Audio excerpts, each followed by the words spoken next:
When a dangerous killer set his trap, no one expected a canine to outsmart him. A ruthless fugitive turns a town into his personal trap, cutting off power and escape. As officers vanish and explosives tick down, only one tracker remains. With the fugitive's final move set to destroy everything, the police canine dog makes a daring last stand. In a race against time, can one canine outthink a killer before it's too late? The first warning came as a gust that rattled the station's windows. By noon, the sky had turned into a churning sea of gray, and by dusk, the storm had fully set in. Snow pelted the roads, blanketing everything in a thick, suffocating silence. Phones buzzed with alerts. All highways closed. No way in, no way out. Sheriff Wade Collins stood at the precinct's entrance, the bitter air stinging his face. He had seen plenty of winters in his time, but none as unforgiving as this. The radio on his belt crackled, cutting through the quiet.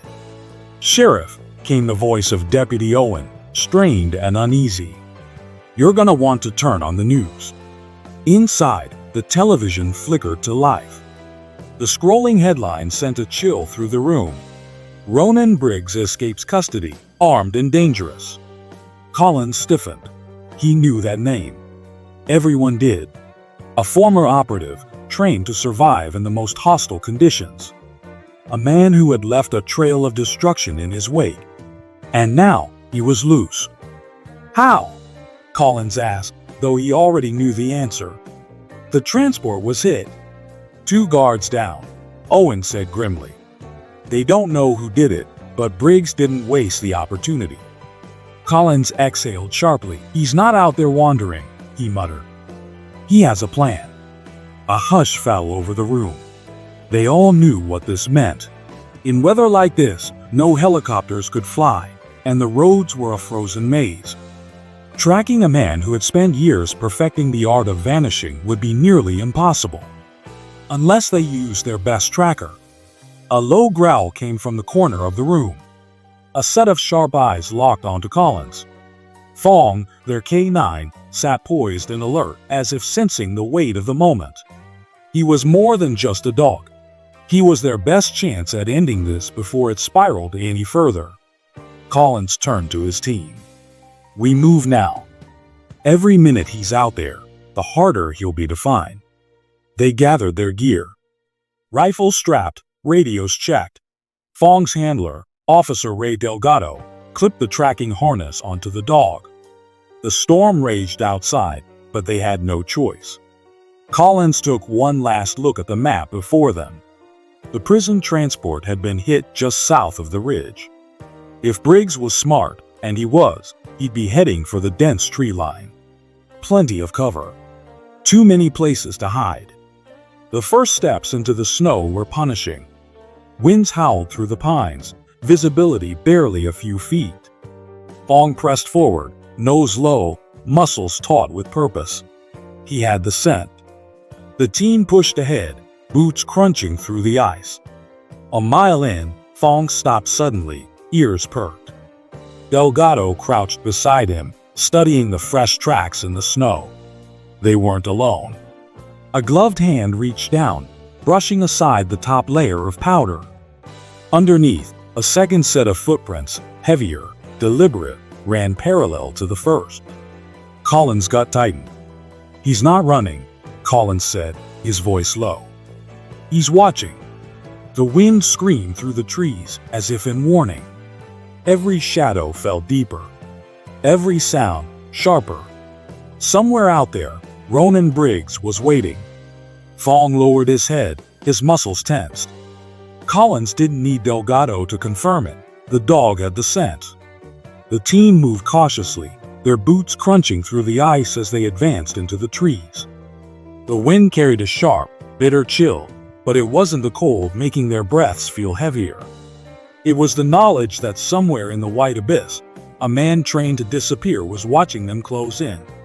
Fong led them through a winding path where the snow had been disturbed. Collins stopped.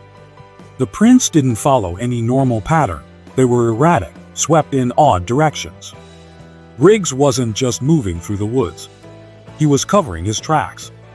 Delgado knelt, running a gloved hand over a patch of disturbed snow. A lump rested underneath. He brushed it away, revealing blackened wood. A fire, Delgado muttered. Still warm. Collins scanned the area. There were no footprints leaving the site. No sign of movement. It was like Briggs had vanished. Then, a sound. A groan. Collins turned, gun raised. Against a tree, half covered in snow, was a prison guard. His uniform was stiff from the ice, his lips cracked and pale. Blood stained his collar, dripping from a wound at his temple. His chest rose and fell in shallow, uneven gasps. Delgado crouched beside him. "Can you hear me?" The man's eyes barely opened. His breath came out in small, jagged spurts. Then, a whisper. "He's not running. He's hunting." His body sagged. Silence settled over them. Owen let out a low curse. Collins' jaw clenched. The whole operation had flipped. Briggs wasn't looking for an escape. He was looking for them. Then, a sharp snap. Collins' instinct screamed. "Move!" A deafening crack split the air as something yanked free from above. A massive tree, its trunk rigged with explosives, came crashing down. Snow and ice erupted in every direction, forcing the team to dive away.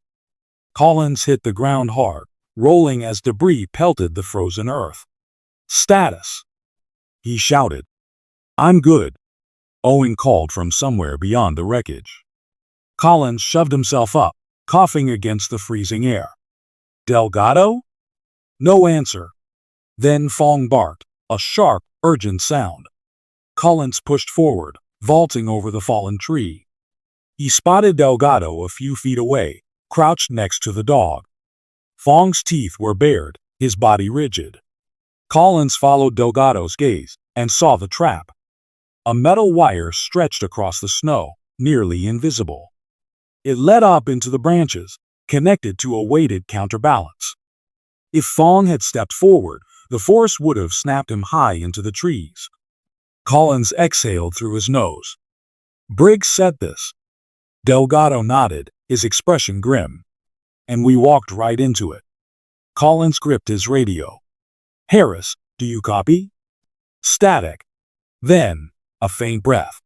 A slow, deliberate inhale. Collins' blood ran cold. That wasn't Harris. The line cut out. Then, in the distance, a scream. Collins bolted, snow kicking up behind him. Owen was already running, gun raised. Delgado and Fong followed, weaving between the trees. The noise had come from a clearing up ahead. Collins reached it first, his boots skidding to a halt. There was no struggle. No signs of Harris. Only a dropped radio, half buried in the snow. Collins turned in a slow circle, scanning the trees. Collins scanned the area, his breath fogging in the icy air. Snow swallowed sound, but the silence felt too deliberate. He turned back toward the others. Delgado kept his hand firm on Fong's harness, the dog's nose twitching as he sniffed the wind. Owen clenched his rifle, his knuckles pale. "We're regrouping," Collins said. "We're not losing anyone else." No one argued. They knew the alternative. Jordan knelt beside Fong, steadying her grip on the harness. The dog was their best chance. If Briggs wanted them to feel lost, Fong was the only one who could prove him wrong. Collins motioned ahead. "We move." The team pressed on through the thickening snow, Fong pulling them through the terrain. The storm had swallowed Harris's trail, but Briggs' scent remained. It led them deeper, winding through the woods, straight toward a structure hidden beneath the weight of ice and time. A cabin. Jordan reached the porch first, rifle raised. The place looked abandoned, but the woodpile stacked against the side was fresh. Someone had been here, maybe still was.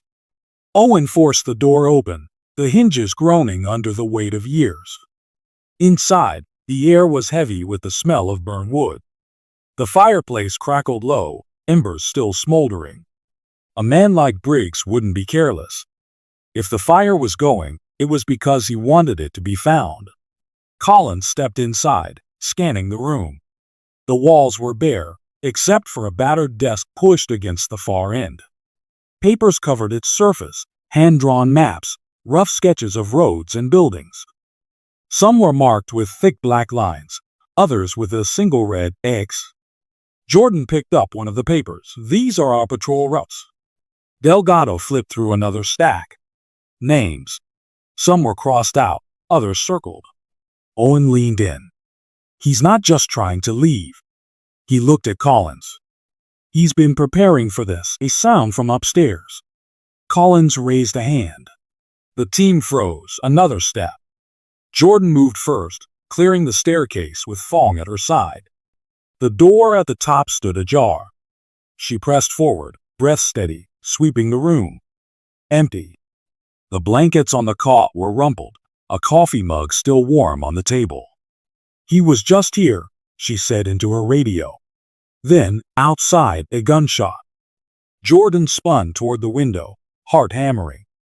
Owen's voice cut through the radio. "We're hit. Markson's down," Collins cursed, already moving. Jordan didn't wait for orders. She bolted down the stairs, Delgado and Fong right behind her. Then a voice, low and controlled, drifted through the storm. "You brought the dog. Smart. Let's see if it's smarter than me." The words didn't come from the trees. They came from a speaker wired to the cabin. Jordan's stomach tightened. Briggs had been listening the whole time. Collins ripped the radio from his belt. "Stay together. No one moves alone." The radio crackled, then cut out. Briggs was forcing their hand. Collins gritted his teeth. "We move in pairs. Jordan, Delgado, you take Fong. Owen, with me, watch your six." Jordan gave a sharp nod. She and Delgado pushed forward, Fong leading the way into the thick woods. The terrain shifted, the trees thinning into a treacherous slope. Ice glistened beneath the snow, the rocks jagged beneath their boots. Fong stopped. His ears lifted. He pawed at the ground, sniffing deep. Jordan knelt, brushing aside the top layer of snow. A black box gleamed beneath it, a wire trailed from its side, buried deeper. Delgado's face hardened. "Tripwire." Jordan followed the line. A radio device sat attached to the wiring. The screen blinked. The numbers on it, counting down. Her stomach turned. "Move." They barely made it back before the explosion tore through the trees. The force sent ice and splintered wood flying, the shockwave nearly knocking Jordan off her feet. Then, another sound. A shot. Snow burst just inches from her head. She dropped, rolling behind a fallen tree. Delgado did the same, dragging Fong down with him. Briggs had them pinned. Jordan's radio crackled back to life. Collins' voice pushed through the static. "What's your status?" Jordan kept low, scanning the ridgeline. "We've got explosives rigged in the woods. He's setting traps." A second explosion ripped through the slope, sending snow and ice crashing down. Jordan barely got to her feet before the ground beneath them gave way. The bridge. It crumbled under the weight of the blast, sending chunks of wood and rock tumbling into the frozen river below. Their way out, gone. Jordan's breath came short. Briggs wasn't trying to escape. He was cutting off every path back to town. Jordan pulled herself to her feet, snow clinging to her uniform. Fong stood beside her, his ears pinned back, nose twitching. The bridge was gone, the icy river below a jagged mess of broken wood and tumbling ice chunks. There was no turning back. Delgado wiped the frost from his rifle scope. "We need another way around." Jordan pressed a hand to her radio. "Collins, do you copy?" Silence. She tried again. Nothing. Delgado adjusted his earpiece. Could be interference from the blast. Or something worse. Jordan didn't like either option. She refocused on Fong, watching the way he moved, the way his body shifted. The dog had the scent, But something was different. He wasn't leading them deeper into the woods. He was taking them back toward town. Jordan swallowed hard. We follow him. The journey back felt longer, the weight of what lay ahead pressing down with each step. The air was thick with the distant hum of a storm rolling in. The sky had darkened, but something about it felt unnatural. They reached the outskirts of town. Jordan's stomach twisted. The streets were empty. Every house was dark. No power. The entire town had gone silent. Delgado tested his radio again. If Briggs is here, he cut communications first. That's tactical. Jordan's grip on Fong's leash tightened. She scanned the area, looking for anything out of place. Then, in the distance, footprints. They led toward the sheriff's office. A gust of wind pushed against them as they neared the entrance. The door stood open, swinging lightly on its frame.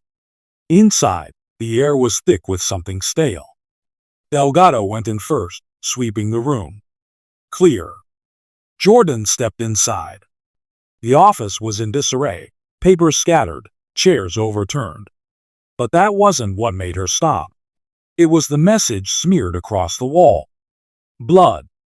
3 words, dripping down the cracked paint. You should have stayed in the woods. Delgado's face darkened. He's playing with us. Fong let out a low growl. His head turned sharply toward the back of the room, toward the shadows beyond the holding cells. Then, a slow, deliberate clap. The sound bounced through the empty office, measured and calm. A figure stepped forward from the dark, his movements unhurried. A smile tugged at the corner of his mouth. Briggs. He was unarmed, his hands loose at his sides. His clothes were worn, streaked with dirt and dried blood, but his stance was easy, relaxed, like he had been waiting for them. Jordan lifted her rifle. On your knees. Briggs ignored her, shaking his head with amusement. You still think this is about me running? Delgado took a step forward. You have nowhere left to go. Briggs let out a small chuckle, glancing around the office like it was an old memory. His voice came calm, measured. I was never running. Jordan didn't lower her weapon. Then why the escape? Why the games? Briggs' smile faded. Because I let them take me. The room felt colder. Briggs stepped forward, slow enough to let them react if they wanted to. He looked past them, toward the blood-stained words on the wall. This isn't an escape, he said. This is a reckoning. Jordan didn't move. For what? Briggs tilted his head slightly. You don't know, do you? Delgado's grip on his rifle shifted. Know what? Briggs let the moment hang between them. Then, he exhaled through his nose, shaking his head. Sheriff Collins, he said, and the rest of his team. They framed me. Jordan's pulse ticked up. For what crime? Briggs' eyes locked onto hers, dark and certain. The only one that mattered. Delgado cut in. You're lying. Briggs turned to him, that amused smirk back in place. Then where is Collins? Jordan's grip on her weapon tightened. Briggs took another step forward. Where's your sheriff? Jordan's fingers hovered over the trigger. Delgado stood beside her, his stance solid. Fong let out a low, guttural growl, muscles taut beneath his thick coat. The dog sensed it too. Something was off. Jordan pressed her radio again. Collins, do you copy? Static. She tried again. Nothing. Delgado scanned the office. Power's out, no comms. That's not a coincidence. Briggs exhaled sharply, shaking his head. You don't get it yet, do you? His voice was calm, like a man explaining something simple. I'm not the villain here. Jordan didn't lower her rifle. You killed people. Briggs let out a quiet chuckle.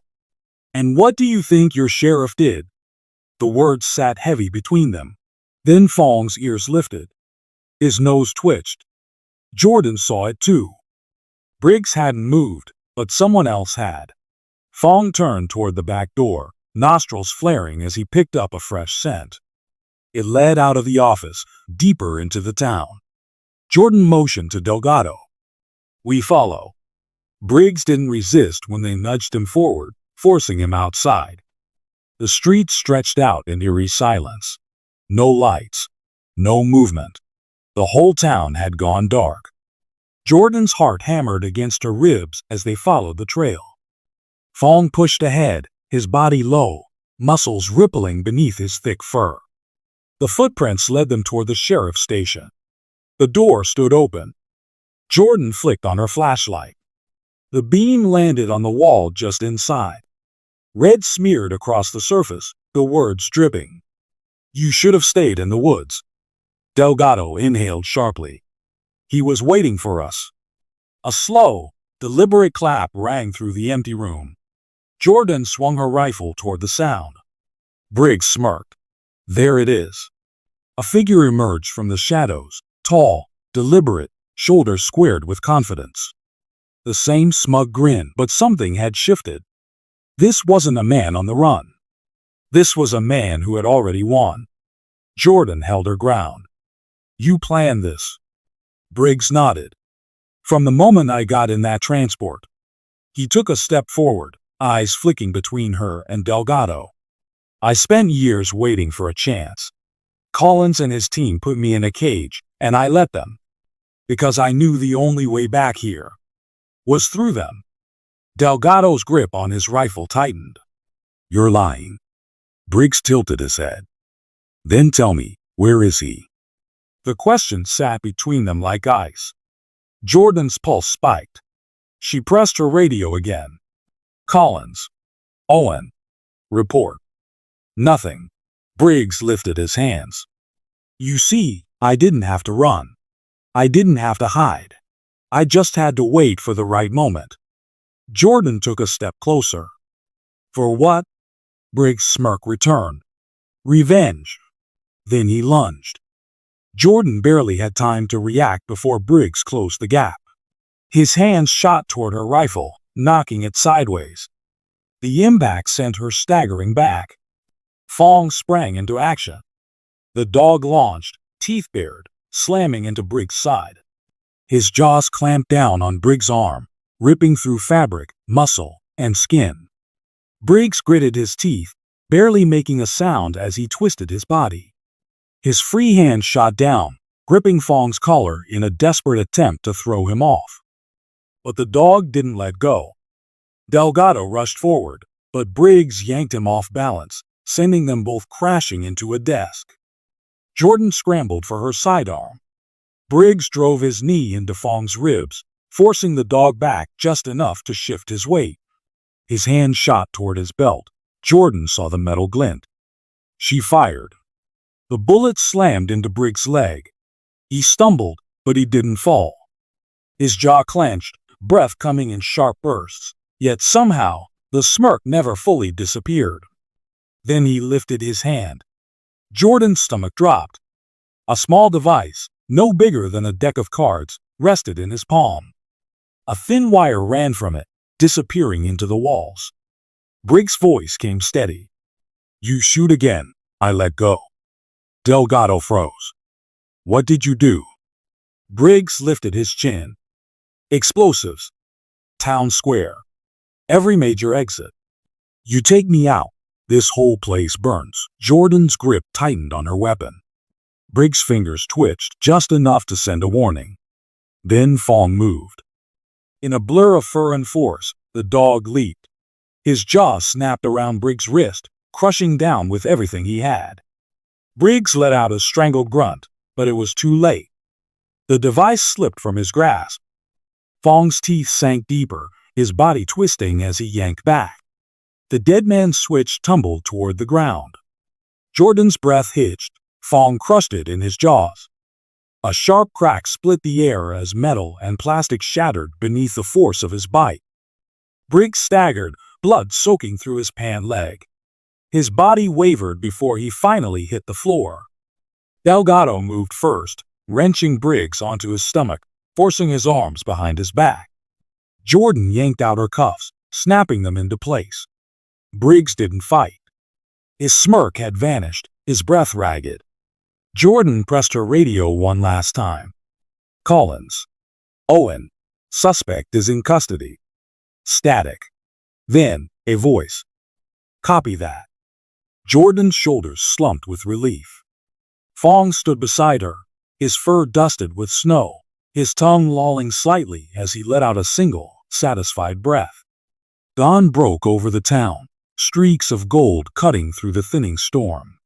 The long night was over, and Fong was the true hero of the hunt.